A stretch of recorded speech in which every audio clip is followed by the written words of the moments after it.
తింటారా పేపర్ ని అన్నా ఈ పేపర్ ని చెత్తగులు పాటిస్తాం సార్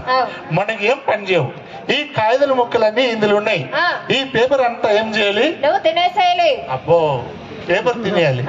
ఈ పేపర్ తింటే చాలా డేంజర్ ఊపిరి గడ్డ అయిపోతుంది కిడ్నీలు ఖరాబ్ అవుతుంది అరగదు మనిషి చచ్చిపోతారు పేపర్ మొత్తం గడ్డ అవుతుంది